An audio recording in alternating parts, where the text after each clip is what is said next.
in last session today, we are going to talk about various techniques, different tools involved for doing protein research, and of course, looking at even complex proteome analysis, which is going to start from some very classical techniques, which I'm sure you have used at some level, especially electrophoretic techniques or the chromatographic techniques. But then we'll also take you to some of the more complex and more newer versions of the instruments, especially different type of array-based platforms or different type of mass spectrometry platforms, how they can be used for generating big omic data sets. And of course, together only by having the mixture of the classical as well as the more high throughput technology, you can do a variety of research. So in this session, we are going to focus on chromatographic methods briefly, electrophoretic method, and then move on to mass spectrometry, followed by microarrays and SPR. So given that the first two are already quite a bit known, chromatography and electrophoretic, I will have less emphasis on that and maybe only a brief overview. But as I go along, then I will talk in more detail about other technologies.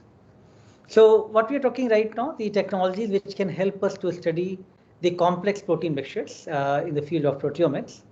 And sometime our goal is to identify the new proteins or biomarkers, which could be indicative of a given disease or given disorder, given problems. That's really big hunt right now for in this pandemic time. So we are looking at identity of a given protein or looking at quantification of a given protein, healthy versus disease kind of case. Or we also want to identify the function of a given protein, where this protein is getting expressed, what type of assays we can develop to identify those proteins, to characterize the protein, understand its function. Those comes under the functional proteomics. So to do this kind of technologies, with the proteomics, one field is known as discovery proteomics or abundance-based proteomics, which essentially looks for what is the change or the abundance of a given molecule. And many times we also look at a lot of image processing type of data generated from these, when you are looking at how the signal intensity is obtained from control data point for the given gene or protein versus from the disease individual, how that intensity is getting changed, or how you can see the spectral count is getting changed. So again, many of these things require a lot of data analytical tools, which is really part of this entire field. Discovery proteomics could be based on different type of electrophoretic method like the SDS-PAGE gel or two-dimensional electrophoresis, followed by mass spectrometry to identify these proteins of interest. Functional proteomics, which now you already have identified some proteins of interest, but you do not know what the protein do in the system, what is their function. So to identify that, then you look at other approaches like protein arrays or surface plasmon resonance. Some of these can do protein-protein interaction studies or protein-drug interaction studies, also identify that what is the strength of the binding, and those could give some idea and clue for the functionality of the protein, and that comes under more of the gel-free high throughput approaches. So a typical or sometime the standard workflow of proteomics, especially if you do not have very high throughput setup, that involves around that you can take a chemical, any biochemical technique. You want to separate your complex protein mixture, and then you want to resolve those on the gels like shown here, 2D gels. For each protein which is shown here, which is a spot, you want to identify what these proteins are. You want to quantify those signals from control versus disease conditions, do bioinformatic searches, and then identify the proteins and do more of the structure function analysis. So this is one of the workflows, but of course there are many workflows which is one could use. I'm just trying to give you a simplified view and picture of how to get started in this area. But let me go back a little bit and talk about some basic biochemical techniques, and then we talk more about the proteomics technologies. So chromatography is one of the real backbone in the all the separation sciences when you want to really separate the complex mixtures. Even I just showed you the nano LC, nano liquid chromatography, or ultra high pressure liquid chromatography. So in any of those, you're going to use these columns, which contains some material which is packed like C18 material in this case, and then you are going to separate your peptides from that particular column. So that was the case which we just used, but This chromatography can be used for a variety of molecular separations. So material which is used to pack the column is called the resin or the matrix, which is usually some small beads which are having certain chemical groups attached to them.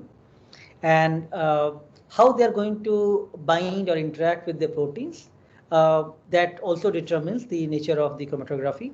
So there are different type of principles involved of separating these protein mixtures or peptide mixtures using different type of chromatography. So we'll just take first the gel filtration chromatography, which is very basic when you are really going to look at the principle of size separation.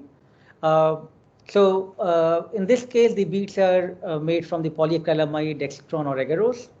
And what you're looking at when you're passing the protein mixtures from the chromatographic resin, then based on the size, they're getting separated.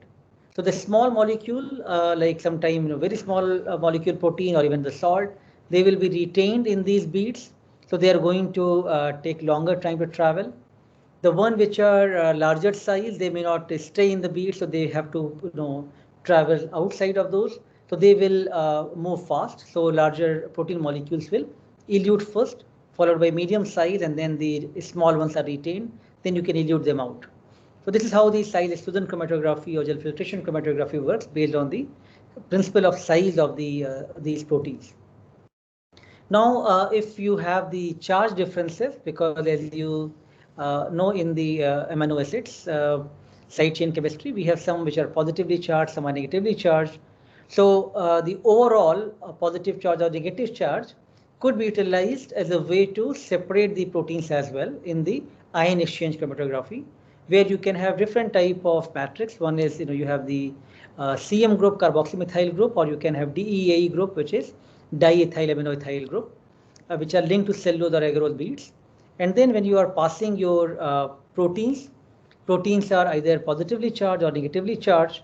And if in this case you are taking negatively charged resin, they are going to bind, the positively charged proteins are going to bind, and then you are going to desorb them. So after initially you want to get them adsorbed so that they are associated with the positive negative charge interactions.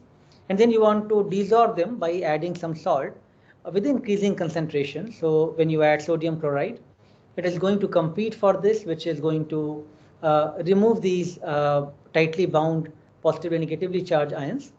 Or you can also change the pH of the buffer, which can also change the charge on the protein, and again the proteins could be eluted out.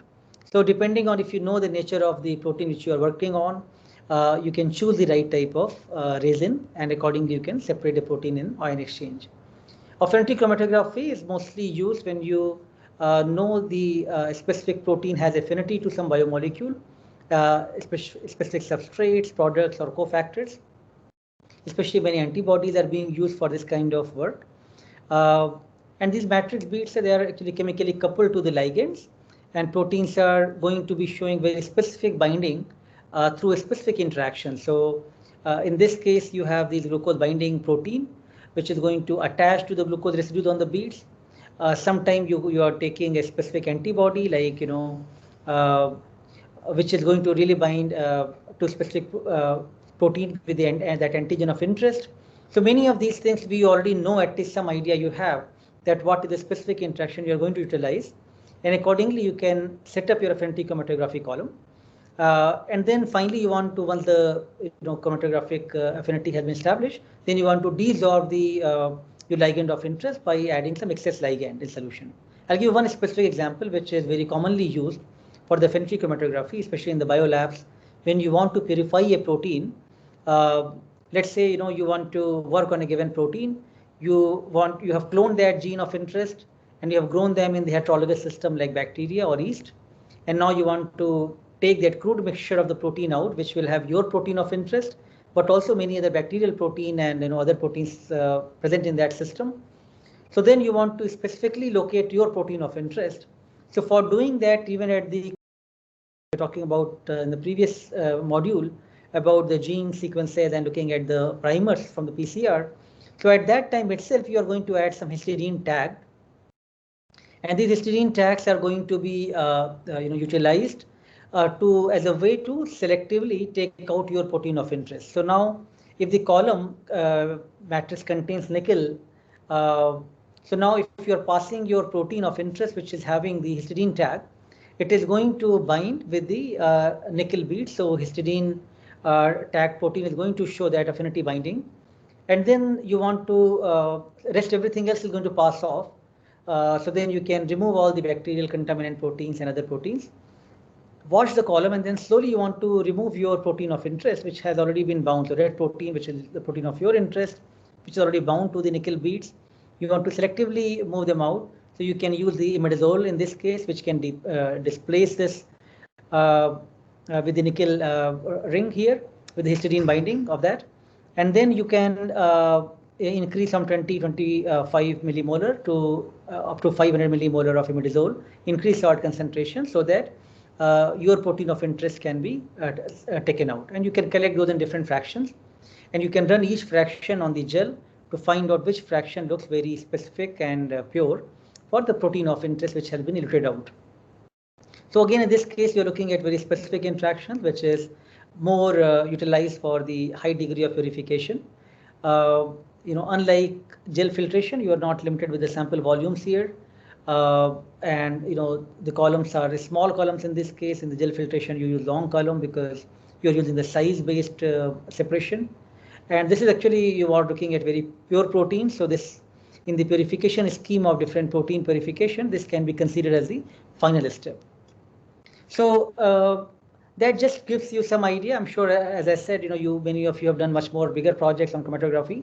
So it was very basic to give you flavor that different chromatographic methods are being used for separating proteins, from gel extrusion to looking at the ion exchange or affinity chromatography.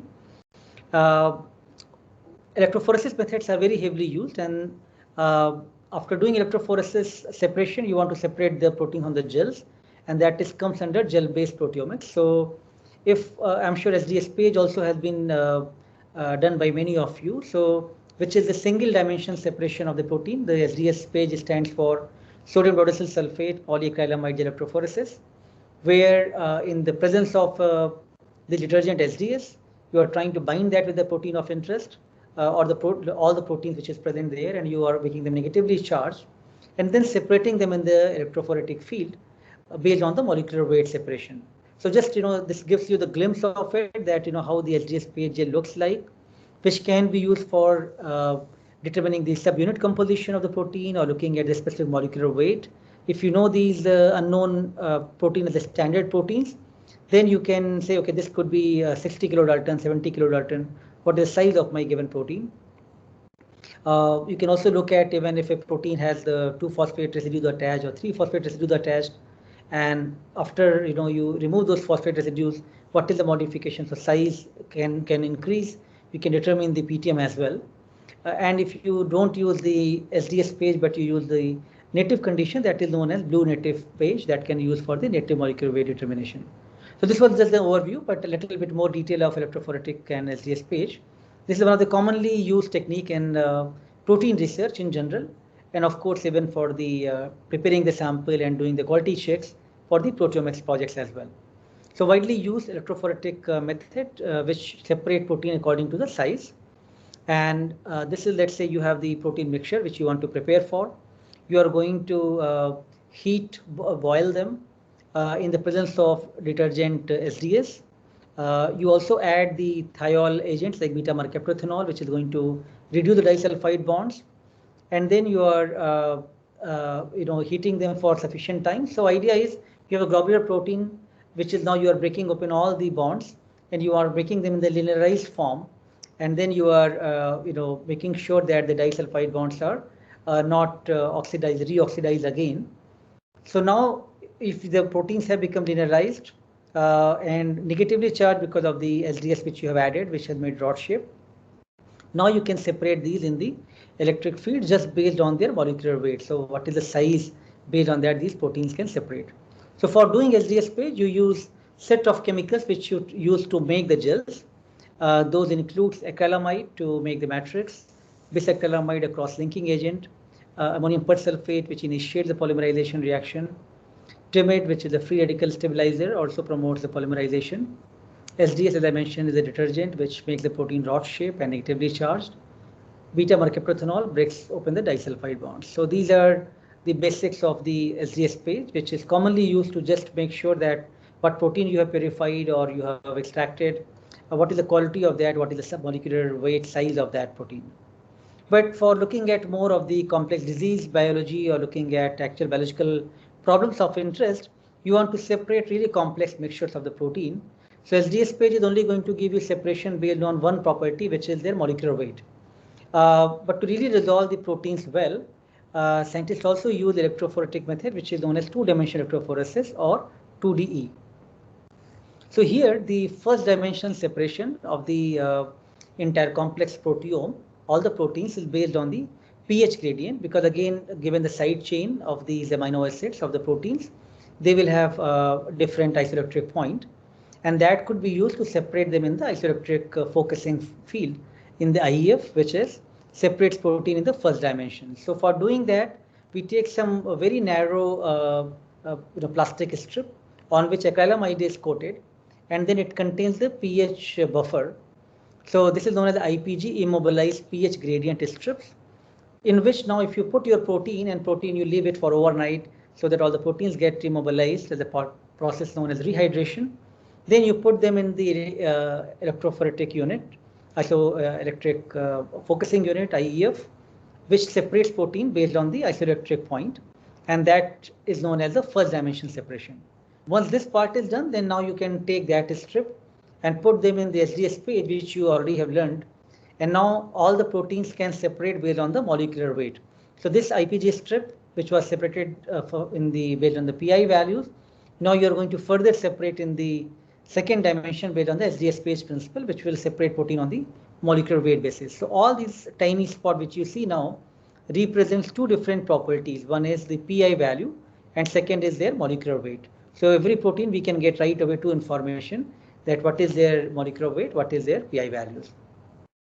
A workflow of two-dimensional electrophoresis involves different steps, which we will not talk in detail for this particular course, but just to give you some idea that it involves series of setup experiments, starting from rehydration to the isoelectric focusing as the first dimension separation. Then you want to equilibrate your IPG strip so that your strips are ready for doing the second dimension separation. You actually perform SDS-PAGE, and then you want to visualize your proteins on the gels using a different type of staining methods like Coomassie blue stain or silver stain. You want to analyze the images. Image processing softwares are there, which can be used to do the image process analysis. Spot picking to identify which spots are significantly different. So again, you have to do a lot of statistics to make sure that which of the protein among thousands of spots are showing the common pattern and showing good p-value. And then you can pick up those and digest those and want to know what those proteins are. And then you want to do the mass spectrometry based analysis for that. So IEF, conceptually how this works. So you are taking your IPG strip, and let's say in this case we are taking 3 to 10 pH gradient IPG strip. Wherever the pH becomes equal to PI value, there is no net charge, and that migration will stop. And accordingly, all the proteins are going to move in this particular isoelectric focusing unit. And depending on what gradient you have provided, 3 to 10 pH or 4 to 7 pH, in that pH range, all the proteins will move to respective PI values, and you can separate them based on the first dimension IEF. So for doing that, these are the kind of instrument setups which we have, which we can use for this experiment. Here you can set up different voltage so that voltage is stepped up. Slowly you increase the voltage because all the protein has to focus, but you can't just provide too much voltage to begin with. So you start with 200 volt, 500 volts, slowly ramp it up to 1000, 8000, and keep it static at that so that the volt tower could be reached. And you set up the volt tower depending on the length of the strips, the amount of protein which you are loading. And accordingly, you can set up a 50,000 volt hour or 80,000 volt hour. And you want to achieve the blue trajectory here for the IEF to happen. But sometimes you see these kind of dips happen, which could be impurity of the sample or the salt available in the sample. And then you have to do troubleshooting to find out how to overcome this problem and change the VIX or the IPG strip and do another round of experiment. So these things are part of this experiment. If it goes well, then you will take these IPG strip and dip them into solution, which is DTT, dithiothriotol, which can do the reduction. and followed by you dip into the second solution, which is the isoelectamide. So now what you want to do, you want to break the disulfide bonds using DTT, and then you want to alkylate with the isoelectamide, so that these are forming the sulfidal groups, and they're not going to reform and do the reoxidation. So you want to prevent that, so that proteins are still remain to be denatured, and they're ready to be linear to separate in the second dimension SDS-PAGE separation. So again, to just summarize, that we have done separation in the first dimension using PI values in the IEF unit, second dimension with the SDS-PAGE. Every spot denotes their molecular weight and PI value. And same principle has been used for many biological projects, different type of clinical problems, to look at all the protein expression in a given system, to compare the healthy versus disease comparison. If you have a complex mixture, which is you have pulled down from a given antibody, you want to identify their immune precipitation, you can look at that, or look at different isoform of the protein or PTM modification. And all of this can be done by looking at even visual analysis of the gel, because you can stain your gel from variety of staining methods. Coomassie stain is one of the commonly being used and very cheap stain available, quite stable. But you have also other options like silver stain, cycloruby, cypro-orange, cyanine dyes, lightning fast, Proteome, many stains, and I have shown here their sensitivity level.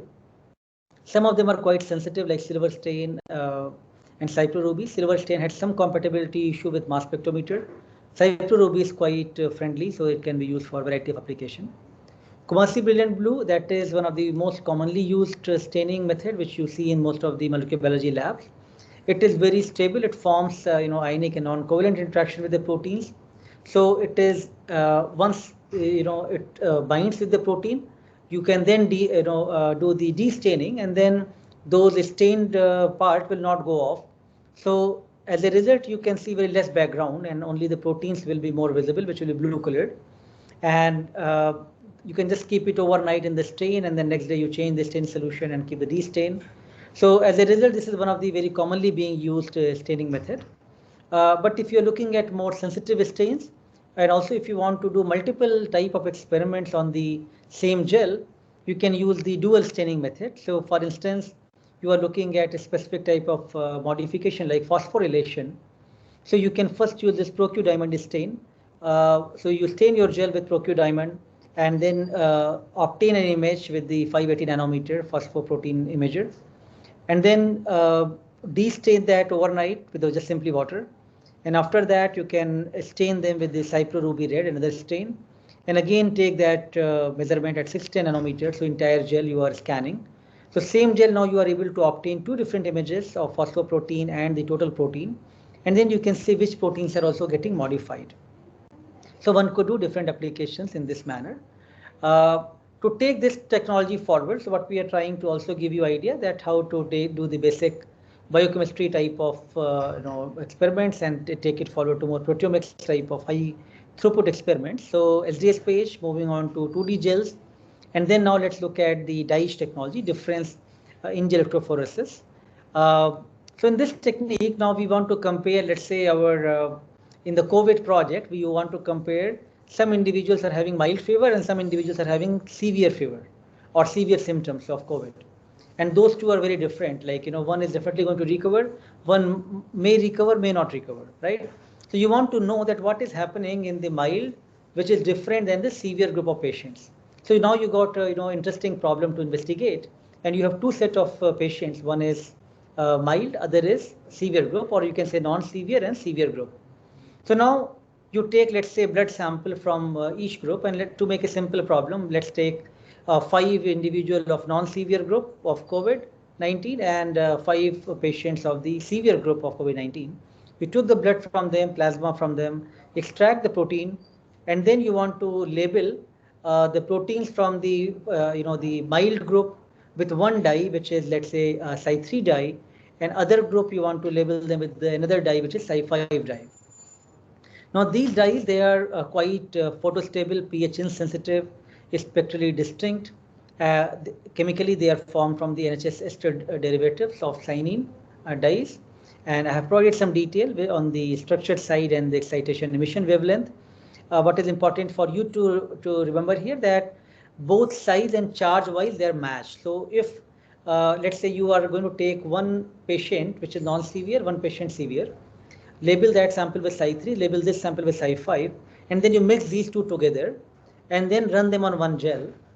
So they are going to migrate to the same, same size and same charges matched already. So then you will not see any effect of the dyes, which is, the sample was labeled with Psi3 or Psi5. Likewise, you can do the same pairing for all the 5 sets which we talked, and then you generate these 5 images of the gels, and then you can do comparison of these images to find out what is happening in these patients. I will talk about this experiment as I go along. So again, for these type of technology to develop, a lot of chemistry has to happen, a lot of new dyes has to come forward, and the field is still limited with the how many dyes which we can have for doing multiplexing capability. So again, we have a very limited number of dyes, cyanine dyes, only 2 are most reliable, like Psi3, Psi5, and Psi2 is another dye which is also used for some internal standard comparison. So in these cases, we have the protein will having the amino terminal. You are going to target that for this particular Psi dye to bind to that.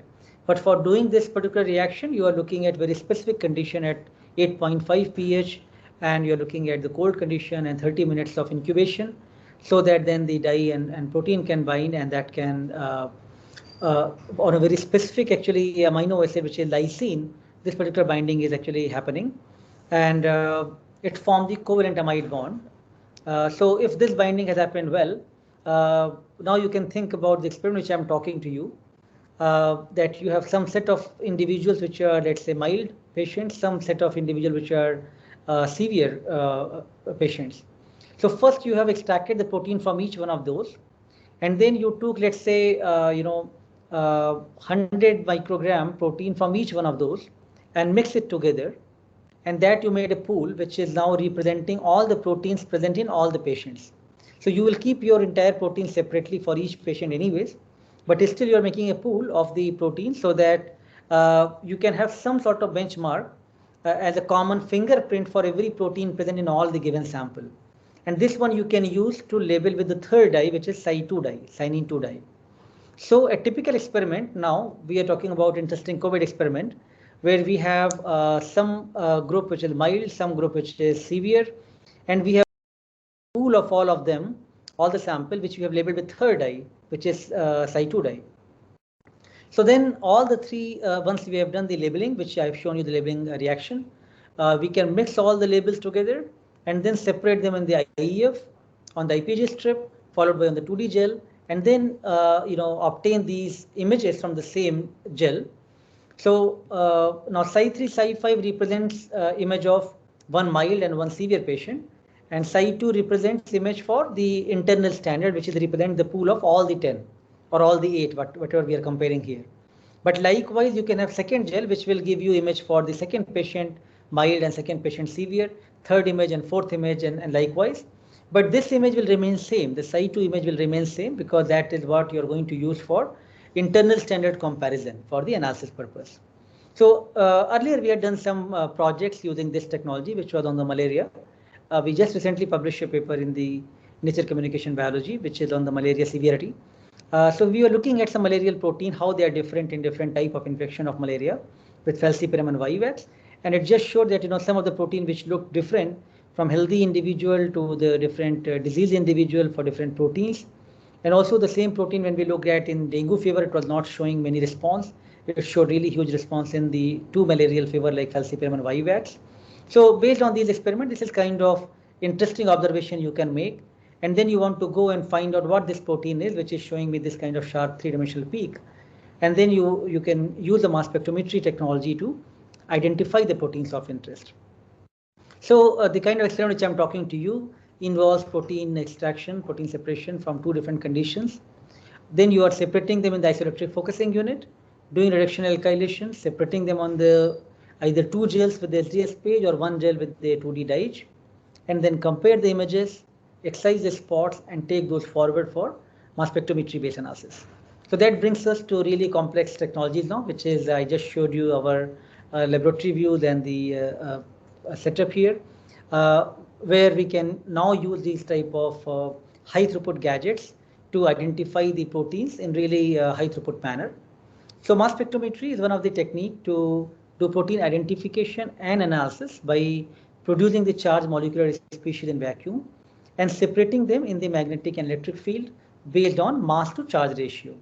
So unlike the standard balance which you are using to weigh your compounds just to look for the mass, here you are looking at the various ions and their mass to charge ratios and going to use that information for further deriving your peptide sequence and use that for database search. So broadly, when as I showed you earlier that you can put your sample in the nano LC or UHPLC, that is the sample inlet, which is the liquid chromatography part. Then from there, the ionization source comes, which is the, let's say, electrospray ionization, where you can ionize your protein in solution form or peptide in solution form to now change to the gaseous ionized forms. Ions you are separating in the mass analyzers, which is based on the mass and charge ratios. And then that reaches to detector, which is going to establish the spectrum, which I showed you in one of the screen over there, that how this chromatograms looks like, which is showing the separation of the peptides. And then you use this particular data set to search for the databases and do the data processing. So one of the complex term, which is known as the shotgun proteomics, is essentially that you are like, you are injecting your complex protein mixture, which is in a tube. You are not separating it on the gel the way I showed you in the last module of the two-dimensional electrophoresis, but rather you are directly subjecting them to the mass spectrometer. And for doing that, you are taking the entire protein mixture in a tube. You are doing the, with the maybe urea denaturation, followed by reduction with DTT, alkylation with IEA, iodostamide, and then you do digestion with the trypsin or chymotrypsin or lyse enzymes. Followed by you got now these peptides, which you are cleaning up for removing the salt, and then run them in the mass spectrometers, like when I showed you Orbitrap, but there are different type of other mass spectrometers available as well. And then you can proceed for the data analysis part. So any mass spectrometer, I think it's a good idea to spend a little bit of time on mass spectrometer. This is currently, really important technology which can do a lot of different analysis of proteins in different way. So there are three major components. One is ionization source, second is mass analyzer, and third is detector. Additionally, you also have three other accessory components. One is sample inlet, which is the liquid chromatography or how you inject the sample. Instrument control, data processing setup, and data output, which you again going to use with the data bases and software analysis. So there are different type of mass spectrometer configuration available. So one of the popular configuration is multi-TOF. So multi-ionization source matrix assisted laser desorption ionization, and TOF time of flight is a mass analyzer. So in this setup, let's say you have a in the multi, and this is the this part is the entire time of flight, and you have a plate on which you are going to keep your protein of interest, and that protein you are going to mix with some matrix, some organic reagents which can make the crystals, and now these crystals you are going to bombard with a laser beam here. And after bombardment, now these ions are formed from your protein or peptide, whatever you want to analyze, and going to move it in the time of flight tube. And then what you're looking at, how much time it takes for these ions to fly in the analyzer and strike and reach to the detector. So the mass discrimination you are doing based on the flight time, and they are exponentially proportional to the flight time, how much time they take to reach to the detector. And ions of the lower masses, they are accelerated to the higher velocities. So based on how much time they take to fly in the TOF tube, you are separating these ions based on the mass and charge ratio. And you can now think about additional complexity of the instrument, which is multi-TOF. So in addition to one TOF, which we just talked, you have another TOF tube as well. So now what we have is the multi as the ionization source, followed by TOF tube and followed by another TOF tube. In between the two, we have also a collision cell, and collision cell is essentially which contains some of the inert gases. You can have argon, nitrogen, these gases. So what is happening when you are taking your protein mixture, which is on a plate, multi-plate, which is mixed with the matrix? You are doing laser bombardment, ionizing this. Now these peptides or proteins are moving it in the field, and now they are getting separated in the top one based on the time to take how much time to fly in the tube. And then most abundant one you are defining to the software that pick up maybe top 5 or top 10. And so let's say it picks up one of the first most abundant one, and in the collision cell with the inert gases it does the with the collision energy it does bombardment, and then now generates further fragmentation of that one most abundant ion, and then picks up the next ion, and then excludes that over there, and then again does the bombardment and generates the MS-MS spectrum of that. So what you generate the data here, that is the MS data only. You're only looking at mass. And when you generate here, that is MS-MS, you are generating the peptide sequences, because from this data you can derive the peptide sequences. In addition to these, the detail which I'm talking to you, important thing here is the reflectron mirror, which is part of these TOF tubes. So, to really separate these ions well, you want to have the much longer path length for the TOF tubes. They used to be very tall, 2 floor long TOF tubes, but now, with this kind of reflectron mirror, you can increase the path length, and that is now part of these multi-TOF instruments, which can be reasonably still big for a room size, but need not to break open the wall. Another type of mass spectrometer is based on the quadrupole technology, quadrupole mass spectrometers. Here you have a set of these rods, which is the parallel metallic rods, and ions are going to resolve based on the oscillating electric field. So you change the voltage here, and by varying the voltage over the time, then you are going to separate based on the mass and charge ratios. And this particular quadrupole mass analyzer is also independently used in the mass spec as known as triple quadrupole mass spectrometer, or it can be interfaced with other type of mass spectrometer like QTOF. So you can have one quadrupole, and along with that you can have the TOF, which we just talked. So popular mass spectrometry configuration, where now you're utilizing 2 different properties. One is mass analyzer quadrupole, other is the TOF, time of flight. So you can first separate them based on the electric field, select those ions, and then you can further separate them based on the time of flight for the path length. So these are different physical principles, which I'm sure you're very comfortable now understanding that being used to separate these complex ions. So now just to take a minute back and give you a bigger picture, what we are talking in a tube, we have 10,000 proteins, and that 10,000 protein we have digested with enzyme like trypsin. We got now maybe 50,000 or a million peptides. Those peptides are in liquid form, and we are injecting from liquid chromatography slowly, and they are now getting converted to the gaseous ionized form using electrospray ionization.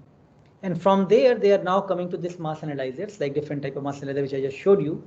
And then you are trying to separate those complex ions, which are actually nothing else but going to give you a peptide sequence or protein sequence eventually. So then you don't want to lose them. You want to read as many as possible, and that's where it's your resolution and your sensitivity is going to be determined. So one more recent addition to this type of mass analyzers is Orbitrap, which is really high resolution. It is based on the ion trap principle, which is going to really take some of the ions in this type of trapping field and going to separate them in the Orbitraps. One technology which I showed you just now in our lab is actually Orbitrap Fusion, which contains tribrid type of mass analyzers. So in that case, we have a quadrupole, we have ion trap, and we have the Orbitrap. So 3 different type of ion trap is here, ion trap and Orbitrap. So 3 different type of mass analyzers are used. So what you can think about now, in addition to just thinking about one type of mass analyzer to separate the masses, one could also use the hybrid configuration like QTOF, 2 different type of mass analyzer, or tribrid type of mass spectrometer like Orbitrap Fusion in this case. What it gives you ability, it gives you on one hand more ions can be kept on hold. Slowly they can be taken to different ways for separation with ion trap and Orbitrap. It also gives you more type of collision ability with the HCD and a different type of high collision density, which you can do dissociation of these ions. And overall, what it gives you more ability to increase the resolution. So QTOF can give you limited resolution of 30 to 40,000 maximum. In Orbitrap that can give you 1 lakh to 5 lakhs, that kind of number. So, but the basic principle here is that, whenever we are taking these ions, which we want to further use for our peptide spectra or protein spectra to determine, we are telling the software that whatever the most intense precursor ions is coming, you first select that and isolate that in collision cell, which I just told you. Between TOF and TOF, there was a collision cell. Between Q and TOF, there is a collision cell. So now this collision cell is going to use to take the most intense precursor. You are going to do collision induced dissociation of that and generate these kind of fragmentation spectrum with the MSMS pattern. So this is what is most important, and that's where when I was talking to you about peptides and amino acid, I gave you this brief idea. I'm again repeating this again here. Now you are much more clear at what we are talking. So what we are looking at in these kind of collision cell, we are looking at now these how to generate these peptide sequences. So now we have, let's say this is amino terminal and carboxy terminal. We have multiple peptide bonds. So with the low collision energy, these peptide bonds are going to get fragmented, and the part which retains toward the carboxy side is termed with the Y ions. The part which retains toward the amino terminal terms as the B ions.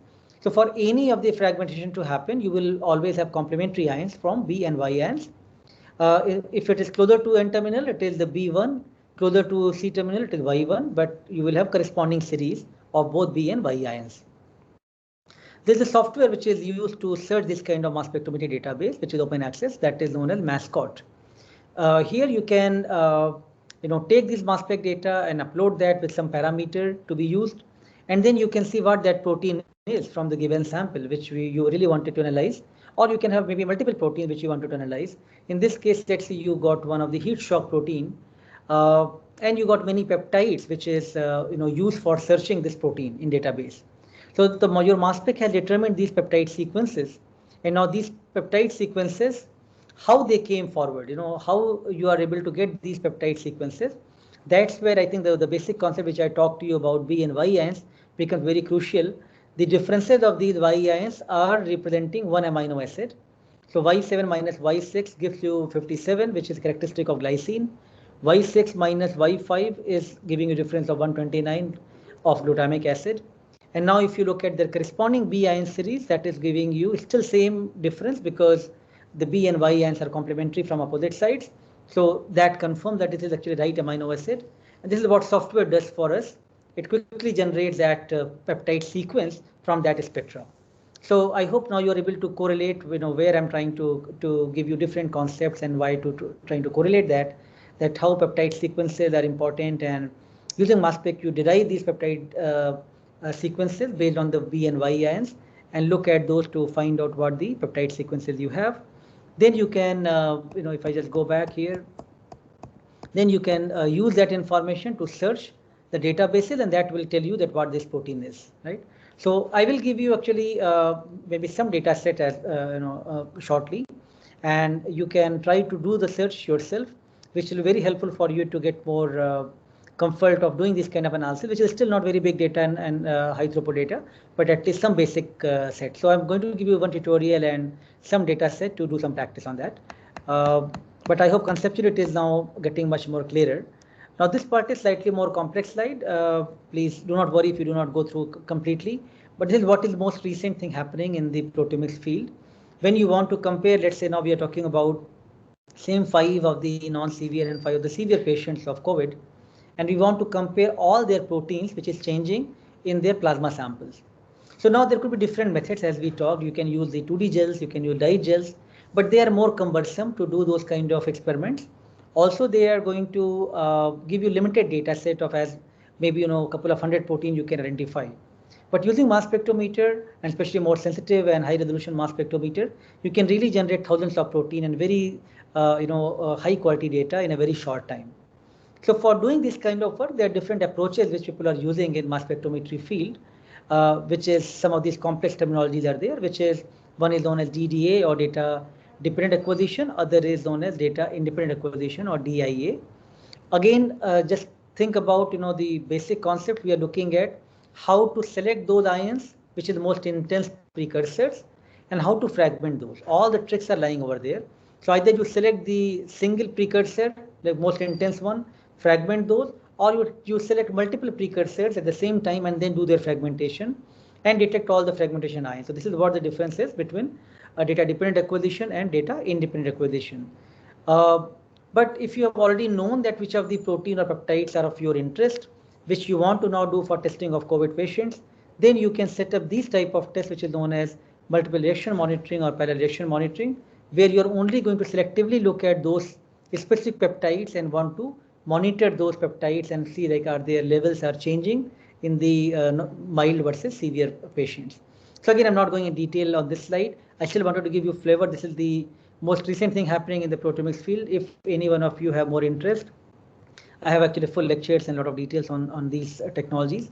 We can give you more information further. Other technologies and approaches which is commonly used in the field of proteomics, you have got some flavor of it, especially mass spectrometry based from mass spec to protein microarray based approaches. And microarray, you have seen Professor Graham Ball giving you some data from the Array Express and some analysis of that. So we also use the array based platform, and the applications are different. Sometime when you are looking at autoantibody type of screening or protein-protein interactions, for those kind of tests, you have the microarray, which is very powerful approach. But many times when you are looking for many unknown proteins and large number of protein separation, mass spectrometry can be much better and a strong platform. So there are different type of arrays which one could use. If you have availability of antibodies, some of these array platform could be used known as abundance-based arrays. If you have purified proteins, you can use some of the functional-based arrays. Many times in the clinical settings, the clinician or pathologist, they want to use reverse phase arrays. They can take the, let's say, patient's tumor biopsies, put that on the chip, and now you incubate that with an antibody. Let's say for PSA, you are looking at a man as having prostate cancer or not. So you are taking the antibody, which is anti-PSA, prostate-specific antigen antibody, and then if that binds to that patient sample, it means that patient has expression of that particular protein, and this is how these kind of array can be used for quick diagnosis of these disease. Once you have identified some proteins of interest and now you want to develop some drug target and see whether the drug is going to bind to these proteins or not, then you have the more biosensor platforms like surface plasmon resonance or biolayer interferometry or other type of biosensors which are conductance based or reflectance based. Many of these are available. This is reflectance based when you have a prism, a light source, and you have a gold slide, and you are looking at the change in the refractive index of the medium or percentage reflectivity change. This is an antibody, let's say, immobilized on the gold slide. A protein is coming which you are flowing and you want to see the binding is happening or not. If the binding is happening, then you are going to slowly add the buffer, and over the time that binding will get removed. So these molecules are going to come out of this, and you can monitor that in this kind of chromatograms and this kind of sensorogram, where you can see on the time versus the response unit scale. Initially there is no binding, baseline is static. Then some binding is happening, that is an on rate, which you can see for this binding to happen. Then once you start injecting more buffer, that binding is getting dissociated, that is known as dissociation constant or the off rate. And then you want to regenerate that chip for the next cycle. So you can use some mild acid to remove any of the bound material and then wash them again and use for the next cycle. So again, any of these, we have a lot of content material and the hands-on sessions available. Please feel free to get in touch with us if in case you are interested in any of this specific technology which I have been talking. I'm just trying to give you flavor right now. I can't go in great detail for every technology which I'm talking, but we can definitely talk to you in much more detail about any of these. And also we have a lot of lab sessions which we can share with you. And we are also free to take any of the samples which people want to analyze in our facilities, in our instruments, and also want to collaborate and want to utilize some of these resources which is given by government and set up at IIT Bombay. So we will be very open to take these interactions and knowledge and learning forward. Now coming to the realistic situation, when we talk about any project, the project does not involve just only microarrays or only mass spec or only SPR or only chromatography. Any type of project actually eventually involves all of these technologies. So when we talk about a simple project like, let's say in this case COVID, and we are having blood samples which we want to analyze, you are doing the protein extraction, doing the mass spectrometry analysis, finding the PMF and MSMS analysis to find out which are all proteins present from the virus as well as the human side and want to analyze those with the databases. Or you can take not the tissue biopsy in this case, or even the autopsy sample. People are actually analyzing right now those who are dying patients, even their some of the biopsy for different organs have been taken now, and people are analyzing what is the impact of that on lung and other kind of organs in human. But that we do mainly tissue analysis in the cancer projects. But nevertheless, in this case as well, you can use even microarray type of platform to look at specific interactions or specific binding with the drug, or you can look at even the autoantibody type of markers. In case of COVID also, it's quite relevant that we are looking at the IgG, IgM, these kind of immunoglobulin responses. And if we can have these viral peptides on the arrays, we can map the epitopes, that which epitopes are showing the maximum humoral response for with the serum if you take from a patient samples. And some of these experiments are actually going to open up more and more knowledge, new knowledge, which is really required right now to really understand that how this virus is working and what more options we can have available. If this vaccine does not work, do we have more epitopes, multi-epitopic regions which we can target, and we can come up with a new vaccine in subsequent timeline. So all this is really important, and I'm just giving you one example right now, but the same way any kind of biological project or clinical project could be heavily benefited by using these type of technologies. So just to summarize, while there are many technologies which have really been important, but mass spectrometry is really high throughput and become one of the very crucial technology.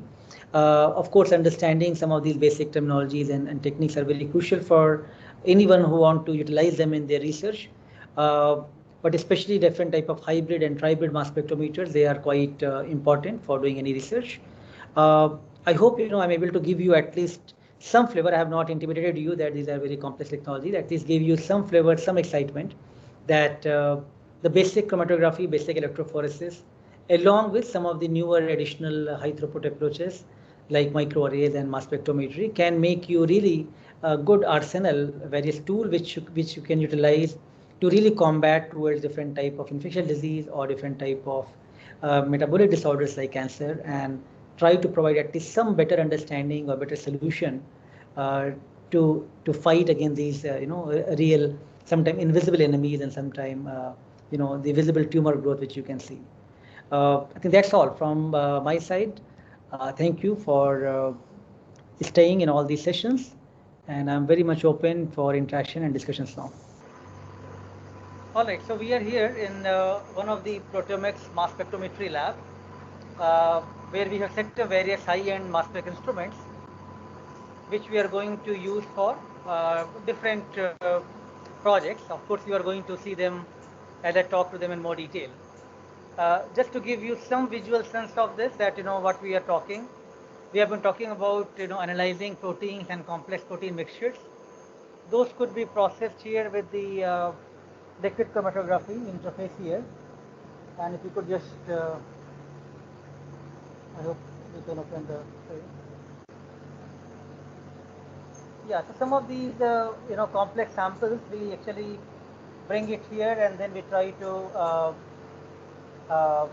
process them with the liquid chromatography, which is nano LC. Then we are trying to use different solvent system with the acetonitrile formic acid gradient. And then we have these columns, which is rich in the C18 material, reverse phase column, where all the peptides are going to come from here, and then they are going to reach here. Then they are going to, as you can see, then set here. They are going to move from this part with electrospray ionization and then go to the mass analyzers. So this is actually the black box, which is really the big place when you can separate all these mass to charge ion species. And what we see here is one of the Orbitrap Fusion tribrid instrument mass spectrometer, which is having quadrupole, Orbitrap, ion trap, 3 different mass analyzers to provide very high resolution for doing protein-based work and proteomics research. On the screen, we are just showing you one chromatogram, which is essentially, if you can look into what I'm trying to show you on the TV screen, that shows how the peptide spectrum looks like when we run in the mass spec. Of course, we will show you some actual data sets. Can you show a dense chromatogram?